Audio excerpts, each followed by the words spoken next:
What's up, YouTube? Happy Tuesday. I'm not at work, as a lot of you guys know. In the process of moving from Denver to Chicago. So we're packing up our house and getting ready to go, stuff like that. Made my tool video. Hope a lot of you guys enjoyed that. Gave you guys some options and maybe some different ideas on how you want to set up your tools. That's cool. Today, after I finish my smoke, we're going to go inside. I'm going to sit down and we're going to do like a residential / commercial sales video. I'm very, very good at commercial sales and as well as residential sales. I used to sell $80,000 to $100,000 for a company that used to be one of those scripted companies, and I used to just fucking kill it. That's being honest too. I don't go in there and say, "Oh, well, you need a dehumidifier, humidifier, 5-ton coil, and all this, and you need all the whistles." You don't need any of that shit. You give options and you let the customer decide. So I usually do 3 options: 1, 2, and 3. So let's say you have a bad compressor, right? And you would tell the customer, okay, well, you have a failed compressor, we can replace the compressor. However, the age, the wear and tear, the rest of the system, it'd be better to do option number 2 with a coil condenser, upgrade to the new refrigerant, whether it's 407, 410, and option number 3 would be you can replace the full system. However, it's not really recommended due to your furnace is in great condition, but it is an option for you to alleviate all headaches in the future as well as get the equipment under warranty.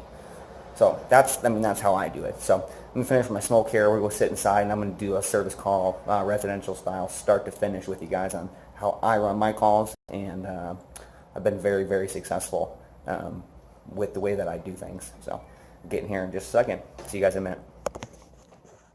The cat's in my way. Sorry. What's up, guys? Alright, so I took some time and I wrote down what I think is what I call the perfect residential sales call. Make sure that's still recording. There we go. Alright, got it set up all weird. So, I just wrote down some key points for a perfect residential sales call, even a commercial call, but this is going to be more towards the residential guys. Definitely more towards residential. Commercial, we're kind of dirty. Customers really don't give a shit what you look like. Refrigeration, they don't give a shit. Residential is a little different in my opinion and in my experience. I've worked for a lot of different residential companies and I've worked for some really good ones and I've worked for some really what I would call bad ones who had no idea what they were doing at all. Which is awesome because it showed me what to do, what not to do, how to learn from that, and how to take in what I thought was a mix of all the different skills and scripts that I've learned and put into my own mish of what I call the perfect residential call.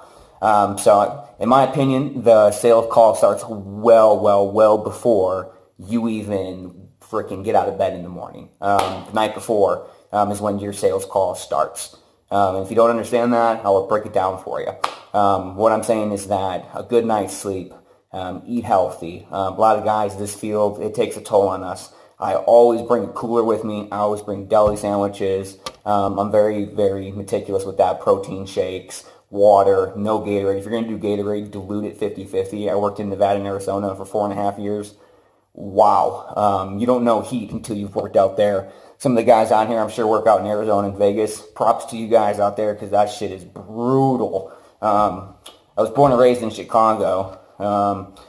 Did a few years of service out there. Started off in maintenance. And then I went out to Vegas, was offered a job out there. And then 4.5 years later was offered a job to come work in Denver with paid relocation. So that was super cool. Now that my contract's up, I have some family matters I'm going to take care of in Chicago. So we're moving back there in the next 5 days. So that'll be fun. And I'll run some service calls out there, and I'll start uploading some more videos of service calls once I get with the company out there. If you guys know any companies in Chicago, shoot them my way. Let me know. That'd be cool.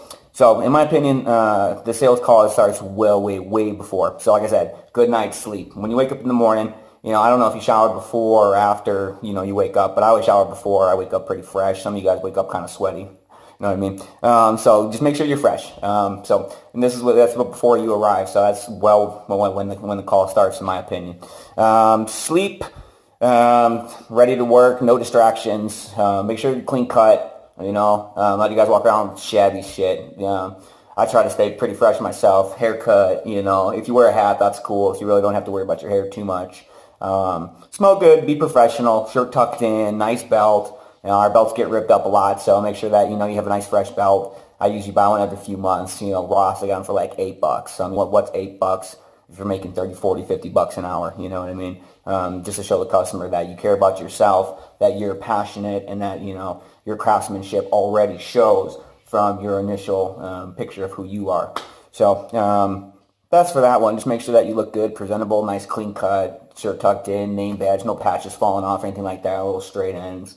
Just try to be as professional as you can. What I try to do is I try to outclass every other technician that comes to somebody's house. So if you're a technician and you're coming either before me or behind me, good luck. Because I'm number one when it comes to this shit. Gosh, it's crazy. I've seen just some crazy shit, especially in Vegas. Had a guy one time, he shut both light switches off in the ladies' attic, told her she needed 2 new systems. He gave her quotes for all this crazy shit. Systems are like 4 years old, and went in there and fixed the light switch, fixed the breaker, and she was the happiest person ever. And then I also have 40 5-star reviews on Yelp with the company that I worked for in Vegas, and let me tell you, those things do wonders for you. So if you guys do not know the power of Yelp, you should, because it's phenomenal. Company I worked with, he didn't think that it was going to be as powerful as it was, and we were getting 30 calls a day in Vegas. We only had 2-3 technicians, so we were turning down 15 calls a day in the summer in Las Vegas, all because of Yelp. All because of people putting positive reviews, and not bullshit reviews, like, great job, Dennis. Like, I'm talking full paragraphs about myself, about the company, about the dispatch, the owner, and things like that, because if the owner cares, it usually trickles downhill to where the technicians can care, You work for a company where the owner has his fucking Corvette in the garage, and he's got his sand rail sitting there, and he doesn't give a shit about him. You're in there like, okay, well, what's going on? Why are we don't have parts, but yet you got a Corvette in here? I mean, I've seen this multiple times. I've worked for like 2 really good companies out of the past 9 years that I've worked out of the 6, and let me tell you, I'm with you guys. I understand where a lot of you guys are at. So, but it takes time. If you're not happy with the company and you don't think things are right, get the hell away from it. Find something else, because there's a lot of HVAC companies out there, especially if you have a skill set, especially commercial too. If you guys understand pressure switches and controls is really the future now. So building automation systems are really cool to get into, VFDs, all the good stuff, all the real high controls. But anyways, back to what I was saying. So nice and clean cut. What I like to do is I like to keep an extra pair of socks, pants, shoes, shirt. I keep it all extra, because let's say you go to do an install and then you have to go run a service call. Depending on the homeowner, it's one of those things in my head. Sometimes the homeowner doesn't give a shit what you look like, and sometimes they're like, holy crap, dude, what the fuck are you bringing in my house? And, it's kind of one of those balancing things, so you can make your own judgment on that, you know what I mean? I say always be clean cut. And then another thing, van washed, tire shined, for residential, not for commercial, maybe the van wash, but don't have any clutter on your dash. Use your system in the back. Don't have all that shit all over. Pull up and just be as professional as you can. What you're trying to do in residential is you're trying to outclass the last guy that came there, or if you're the first guy that's there, you want to be the best. So if they do call another company, if they do, which they won't if you're this good, they're going to go with you because they trust you, they believe you, and if you're an honest person, which that's what this comes down to, is being honest. If you're not honest, and you're one of those guys, oh, your capacitor is a 4.3 and it's a 5, it needs to be replaced. Don't do shit like that. Don't do that, because here's what's going to happen. In 2 weeks down the road, you're going to get fucked doing a blower motor for about 4 hours because you're not going to have the right motor or something. Some karma's going to come back to you for that shit. Don't do it. Be honest, okay? Tell them, hey, your capacitor's a little weak. Technically it's, in a weak state, but it's not hurting the motor. Let's change it out next year. Let's see where it's at. If it's at the same spot, hey, we'll wait another couple years. But I'm just letting you know. So always make sure you do your checks. Always make sure you let the homeowner know, but don't force anything. I like to say you can lead a horse to water, but you can't force him to drink. Because you know what? You can lead him right to that path, but you can, no matter how perfect you are, sometimes that Ferrari in the garage or that freaking Armani sofa or whatever the hell they have is more important than you. And sometimes, I've run into it. Sometimes you're just not good enough. This guy had a Bentley. He had 3 air conditioners, 2 compressors bad. He didn't give a shit. As long as his Bentley was in his garage clean, that's all he cared about. and I couldn't make that sale. The guy he was really good. So long story short here, no clutter in your dash, use your rack system. And the next thing would be know your call. Is it a no heat? Is it a no cool? Is it no airflow? Is it upstairs, downstairs? Is there two systems? Try to get all the information that you can. And if you're not getting that information, relay that to dispatch. Relay that to your service manager. Relay that to the owner and say, hey, I'd like these questions asked because it helps me do my job pre-diagnosing when I get there. Okay, hey, if it's no airflow, okay, so it could be a blower motor, could be the thermostat failed, it could be a capacitor, it could be a loose wire, it could be that the little light switch is loose and jacked up in the attic. So let's, pre-diagnose a little bit in your head. It helps technicians a lot. So know your call. Next one, pull up. When you pull up to someone's house, kitty, go to the front door. Try to pull up to the front door. So if your house is here and your front door is here, try to pull up over here so you get out of your van and walk up to the front. Sometimes you can. Come on. It's my little kitty. Hello. So sometimes that you can't and you have to pull around. Or just try to make sure that your service vehicle is somewhat visible from the front windows, front door, something like that. Little baby. Little kitty. After that, make sure that you get out of your van quickly. Lola, you silly little girl. Get out of your van quickly. Be prepared. Like I said, you're nice. You're clean cut. There's no clutter. Your van's washed. Your tires are shine. You're looking fresh. And another thing is, don't wear boots on residential. Listen, if you're walking in somebody's house, they're not in boots, okay? Unless they're a construction worker or happen to be a trades guy, okay? You may get lucky. But 9 times out of 10, people are going to be chilling in socks. They're going to be chilling in flip-flops. They're freaking slippers. Like, don't wear boots into someone's house. Dude. Like, just wear some gym shoes. Wear something comfortable. I've never once had someone go, oh, wow, you have gym shoes on? Like, yeah, they're comfortable. So, in 9 years, I've never once had that. And I don't wear boots to residential calls. I just don't. If I'm doing an install in a residential house, then maybe. Most of the time, yes. But just running the service call, nah. Actually, I have these shoes. This is what I run my service calls in. I've had these shoes for 4 years. Look at that. The fronts aren't even tore up at all. These are some Under Armour shoes. Under Armour Comfort. Dude, it fits your freaking shit like a sock. It's phenomenal. So that's what I'm using to prop my phone up.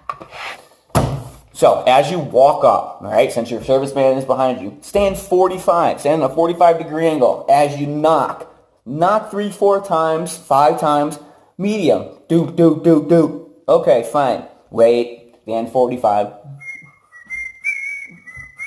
Oh, wow, nobody. Knock a little bit louder, okay?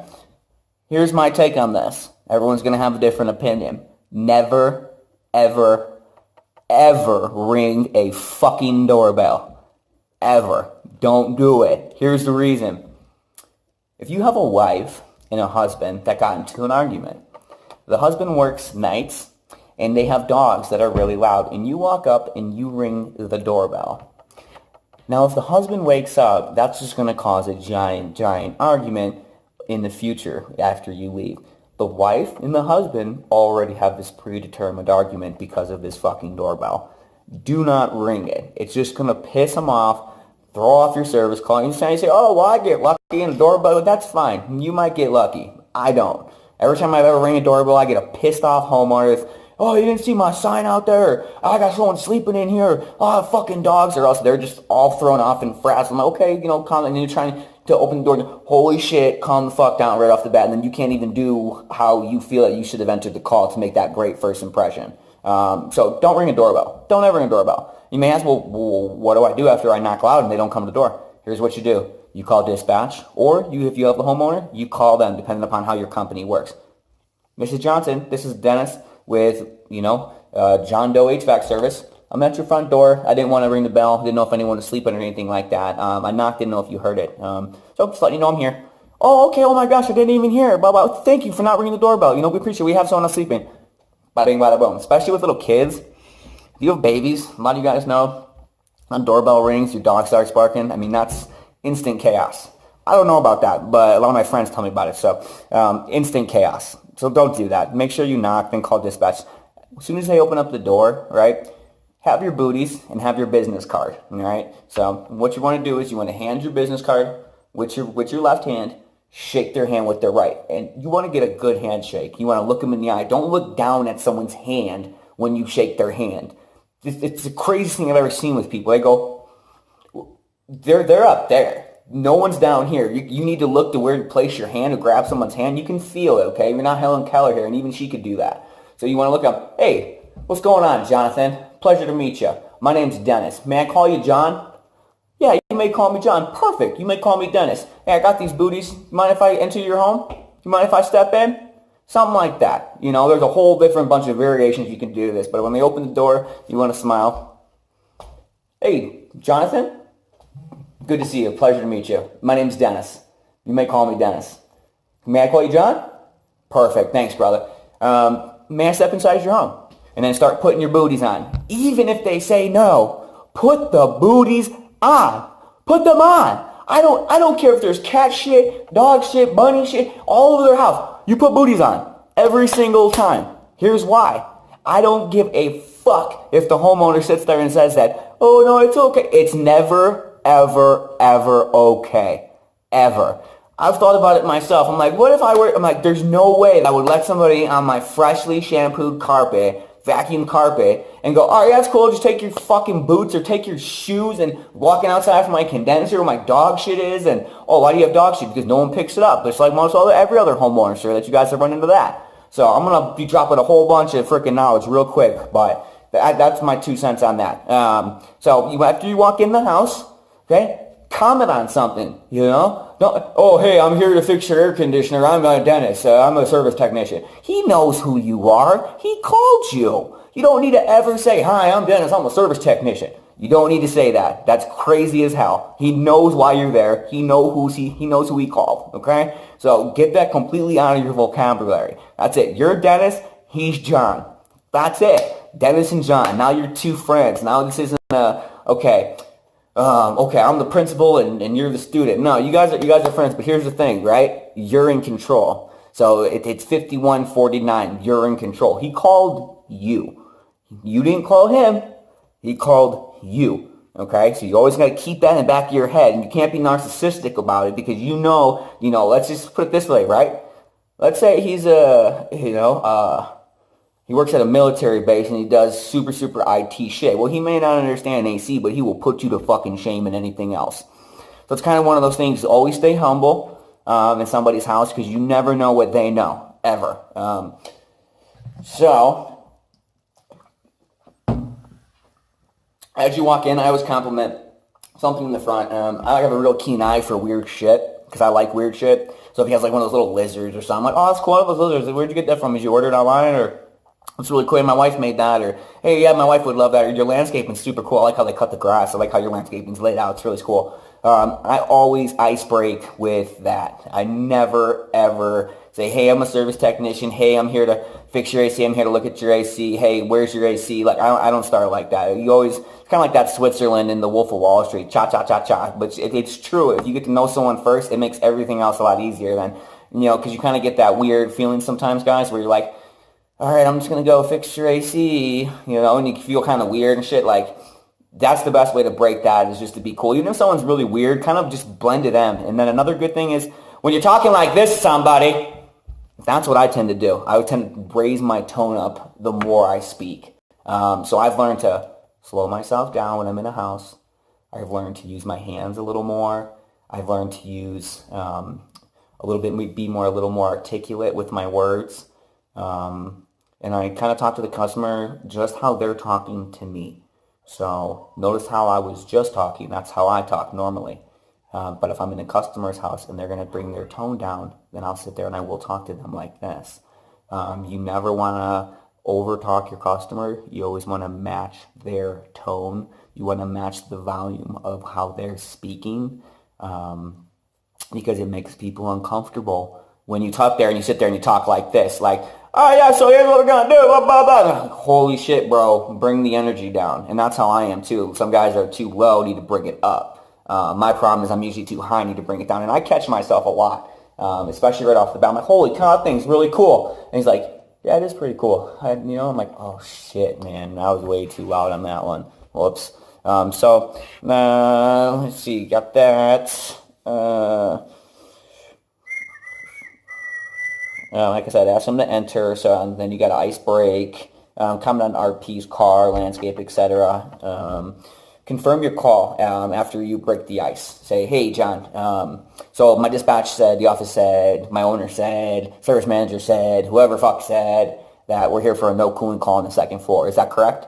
And then, oh yeah, for sure. And then if he's wrong, or excuse me, if your dispatch is wrong, no, I told him it was on the first floor. Oh, my apologies about that, John. Sometimes things get miscommunicated, but let's go ahead and take a look at that system. Let's go look at the thermostat first. And just redirect really quick. You don't have to make a big deal about it. You don't have to sit there and fucking apologize a million times. My apologies are, hey, I'm bad about that, John. Most people are like, don't worry about it. Or like, don't even apologize. Hey, you know what? It was on the first floor. Oh, cool. Let's go take a look at that thermostat. And that was that. You know what I mean? So you don't have to make a big deal about it. So as you walk towards that thermostat, you're confirming the call. You probably are starting to, maybe shoot a temperature, maybe look at the filter, pull out your flashlight, ask them, hey, when's the last time you changed your filter? Have you had any prior repairs on the system, John? No, I haven't. Or yes, I have. I had a blower motor done. Oh, okay. When was the last time? When did you do an approximate time when that was done? Oh, no, I don't. No problem. We may be able to tell up there. We may not. Just depends. Some maybe wrote the date. Sometimes we can tell by the serial number. So, but if we can't, it just helps us give me a better depiction. Do you know how old your system is, or if it's under warranty? That's another big one. A lot of guys like to avoid that question. I like to ask it right off the bat because it shows them that you're looking out for them. And if you're going to sit there and go, so it's 4 years old, most people know that their shit's under warranty if they spent $9, $10, $12, $15, $20,000 out of fucking AC system, okay? So just be honest off the bat because they already know most likely what they have. Unless it's like a renter, tenant style thing, then the tenant's obviously not going to know.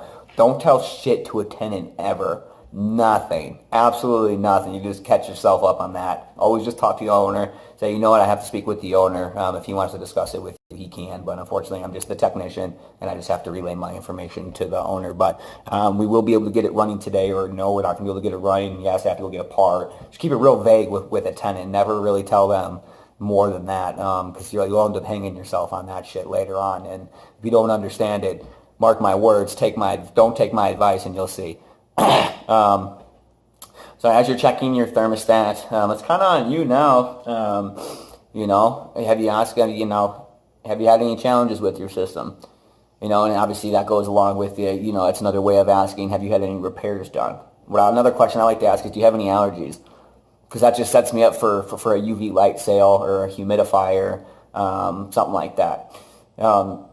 It may be like, oh, wow, you're throwing your sales in there already. Well, yeah, if it's a service call, I'm setting myself up for everything. And another cool thing is that I usually carry a little pamphlet, like just a small pamphlet that I custom make, and I'll put our humidifier, a little picture of it, the UV lights that we offer, whatever company I'm with, and I just kind of slide that on the table or wherever I'm at and go, hey, John, there's some cool products here while I try to diagnose your system. Unless you want to come with me, that you can check out. Or if you're in here with me, check them out. If you want to know anything about them, just let me know. Because if you guys have allergies or, things like that, dry, cracking air, dry lungs, like a cough, there's products out there that can help you. And leave it at that. Don't sit there and push it. And most guys will say, well, why are you offering sales right off the bat? It's not really offering it. It's offering products that are going to benefit them and help them in their life. So we're not offering bullshit-ass coil, microbial lights. No, we're offering whole home air purification systems, the MicroPure or the new Remy. Those are the only two that, in my opinion, they actually work. I have a Remy in my house. Dude, I can cook bacon. I can cook anything and my house doesn't smell. It's fucking crazy. So shout out to the Remy and to the MicroPure. Those are both amazing products, and they actually work. And then the humidifiers that I personally like are the April Airs. I don't fuck with Honeywells. I can't stand them. There's too much shit that goes wrong on them. The April Air 800 with the steam pack, or April Air 800, just regular, is a great product. So back to that. So it depends on where your furnace is. If you're in Vegas, Nevada, West Coast, sometimes they're in the attic. Or if packaging on the roof, you got to go get your ladder off the truck, get set up. I always offer for the homeowner to come with me. Always offer for him to come with. Hey, if you're not busy, John, why don't you come over here with me so we can take a look at this together. And then this way, if you need to flip a breaker, never ever flip a breaker if you're a technician. Don't do it. 6 times in my 9 years, I flipped breakers and they wouldn't turn back on. And 4 times we've eaten the cost on them. 2 times I was able to tell the homeowner, he's like, no, it's fine, I understand. But the other 4, well, you broke it. It was working before you touched it. Ugh. Yeah, so, whoops. Disconnects are different. If it's a flip disconnect where you just got to flip a switch, I have them do it. Fuck that. Breakers, I have the homeowners do them. Even if they're not comfortable, then I'll tell it like this. Okay, listen, there's a possibility that when I shut this breaker off that it may not come back on. It's like a 90% chance that it will, but I'm letting you know that this is the normal reason why I let homeowners do it this way. If it doesn't turn back on, my hands weren't the last ones on it. And just be honest with them. I mean, just say it flat and out, and most people respect that. You know, I've never had a homeowner go, oh, wow, that's ridiculous. No, okay, I understand, because I mean, there's a lot of liability when it comes to our jobs. You know what I mean? There's a lot of things that we need to remember. There's a lot of things that we need to be on point with, and yeah, you got to cover your P's and Q's, and CYA, cover your ass. That's my big one. So at this point, you're diagnosing. If you're a good technician, your skills probably only takes you 5-10 minutes. You already have your little low side gauge with your high side. You have your bag. You have your meter. So you're able to diagnose a couple screws on that condenser. Residential is obviously pretty easy. I usually don't even bring a drill on residential. It's 2 screws. How long does that take you to take off? So let's say you find a bad condenser fan motor. Let's say the unit's 15 years old. That's going to be our example here. So 15-year-old unit, bad condenser fan motor. Compressor's been replaced 5 years ago, and the blower motor's had a capacitor, and the coil upstairs has a bunch of galvanic meniscus corrosion, aka 2 dissimilar metals heating and contracting together to cause metal burn, or rust, if you want to call it that, which it really isn't. It's more metal burn. So galvanic meniscus corrosion is an awesome word to use with homeowners, instead of saying, oh, your coil's rusty. And they're looking at you like, what the fuck are you talking about? You sound like much more professional if you come down and you say, there is some buildup of the galvanic meniscus corrosion up there. And if you don't know what that is, that's just the copper and the aluminum. They heat and contract at different rates. The new coils, they're either all aluminum. Most of them are. Some of them do have the style that you have up there, but that's just what it is. Unfortunately, over time, the heating and contracting of those 2 metals causes this wear, which causes the pinhole leaks, which that's what you have in your coil. And if you want, I can take you up there. We can go down your basement and we can show you, which hopefully he's right there with you, and you have your leak detector, and we go grab it, come back, beep, beep, beep, beep, beep, and you show him. Never diagnose something. Try not to. I know sometimes it's difficult, depending upon the situation. Never diagnose something and just go, all right, yeah, it's a cap.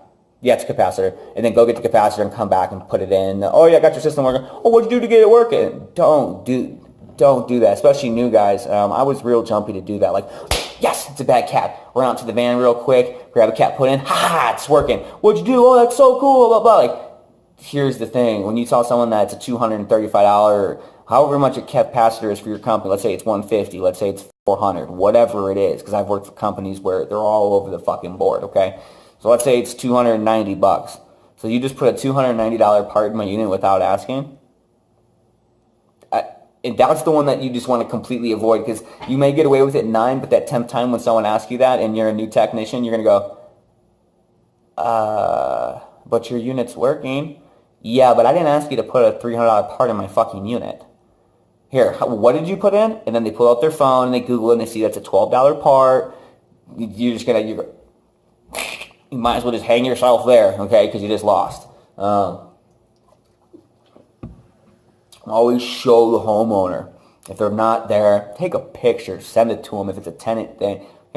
Here's the meter, here's this, here's the burnt out motor, whatever it is. Just take tons of pictures. Get your mild cereal, get pictures of, before you got there. Right as you walked up, let's say it's surrounded in fucking bushes and shit. Just take a couple pictures, cover your ass every time, like, oh, your technician, he fucked up my landscaping, he killed my garden gnomes, and you're like, well, I didn't even walk through that way, I didn't walk through the back, I only walked through right here, the picture that I took. So you can see where my footprints are, there was none back there, so I don't know who did that. Maybe it was the big dog that you had back there. I mean, I've run into so many occasions with residential where I've been so uncomfortable in a home where I'm like, wow, if I would have just done this, this would have been completely avoided. And I mean, most of the time, I mean well.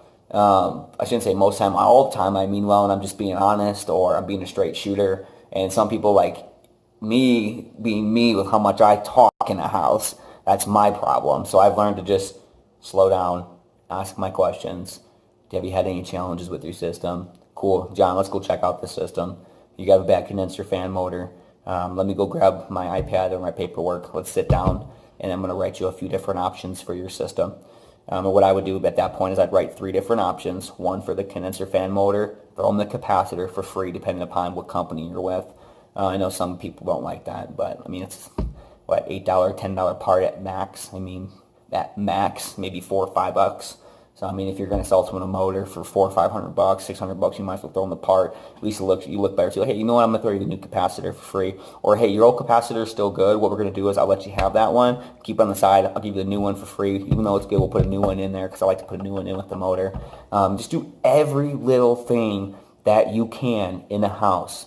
Brush out the condenser, zip tie things up, show them how it was before, take a picture before, take it then after. I mean, I've come down with 20, 25 pictures sometimes and just sat there with a homeowner at a table, just, hey John, this is what you have going on up here, brother. You know, this is what you got. I'm showing your equipment, no opinion on it. I just want to let you know that this is a lot of the wear and tear. And then what I have is I have an awesome thing. So when people ask me, why did that happen? Dial. Why did that fail? Dial. D-I-A-L. Design error, improper installation, lack of maintenance, and the L. Age, wear, and tear. So you got design error, improper installation, age, wear, and tear, and lack of maintenance. Those are the 4 reasons why an AC system fails. That's it. That's the only thing that should ever be written on your invoice. Condenser fan motor failed due to age, wear, and tear. Perfect. If it's totally wrapped around in cottonwood and it's a 4-year-old condenser fan motor failed due to lack of maintenance. Put it on there. I mean, then it shows the homeowner like, hey, you know, you want to cause yourself another $600 in 4 years because you want to clean out your fucking system every year? Here you go. Duh. But you don't say it like that, you know what I mean? Obviously. But in your head, you're kind of sitting there like, come on, dummy. And you got to show them that because some people really are dumb. There's a lot of people, especially us being technicians, we're usually pretty smart guys. We're usually mechanically inclined. We usually know how to drive well, you know, drive quads, motorcycles. Like, we're just skilled people in life, right? A lot of people are not. They're stupid. So you can't bring yourself down to stupid's level, but you have to relate to stupid, okay? And I don't mean to be a dick on that, but some people seriously are just dumb. Like the guys who will go out and go, oh, what kind of tool is that? Oh, here, let me do it. Like, whenever you have a guy like that, here's what you do, right? Have him do load calculations. Have him pull out his phone and have him, if you don't know how to do a load calculation, Google it, right? Have him start doing load calculations. See how fucking fast he stands next to you then. And I'm dead serious with that. Like, if you got, oh, here, let me hold that for, oh, here, I'll grab that panel. Here, I'll do this. You know what? Don't get pissed off. Don't ever show him that you got pissed off because that's what he wants, right? Oh, John, thanks, man. Appreciate it, brother. Here, you know what? Let's do something real quick. You have a 3-ton system, right? Okay, here, pull out your phone for me. Let's do this. And then as you're doing that, start spitting off some fucking load calcs to him, right? Have him do the math and have him sit there and go, what in the fuck is this guy doing? Now, it kind of belittles them in a way, and I don't like it for that reason. But at the same time, it's all about your tone and the way that you present it. So, hey, John, just curious, man. You got a phone on you? For sure, man. You mind taking out your calculator real quick? I want to see if we can do something. We're gonna calculate the load, the actual EER of your running unit right now to see how many BTUs it's actually at capacity. And he's like, what the fuck is this guy talking about? And then after about 2 minutes, see you later. So then you have the whole time to yourself. That's my number one thing to get people away from me. I literally just start having them do load calcs. And then I just put, be confident with your diagnosis. If you're a newer technician, call your senior tech, ask them, just keep it low key, you know what I mean, whatever you need to do. Don't waste people's money or time. That's the number one thing. So if you're simply like, shit, I don't know if it's the control board, shit, I don't know if it's the blower relay, man, call somebody. Call tech support. There's always a reference on somewhere where you can possibly call. Don't be a parts changer. Okay, but what I mean by that is find the root cause of what happened. So if you go up and the blower motor's not working, the relay on the board's bad, yeah, fine, they need a new control board, sure. But, I mean, you can put a contactor, a relay in and get them by, just to be nice and tell them, hey, here's some coin. Hey, let's do the control board because that's the right thing to do. We can do this, but this will not last. This is a temporary fix just to kind of get you by because I know how to bypass the board. So don't ever do shit like that. Always do the right thing. Always get people the right fix, even if it costs a little more, and that's the problem with a lot of new techs. They don't want to go, oh, you know what, hey, it's gonna be $1,200 because a lot of guys don't understand, like, all right, listen, if you paid $16,000 for school like I did, and someone tells me, oh, that's a lot of money for that repair. Oh, here we go. Well, John, I mean, I totally agree with you. It is a lot of money for that repair. But here's the thing. Oh, wait, did you disagree with me? That's what you got to do. You always agree with me. You know what? It is a lot of money for that repair, and I do agree with you. It is a bunch of money to invest. But here's the thing. I went to school for 2 years. I paid $16,000 for school. I'm still paying on my student loans. The vehicle is fully stocked with parts.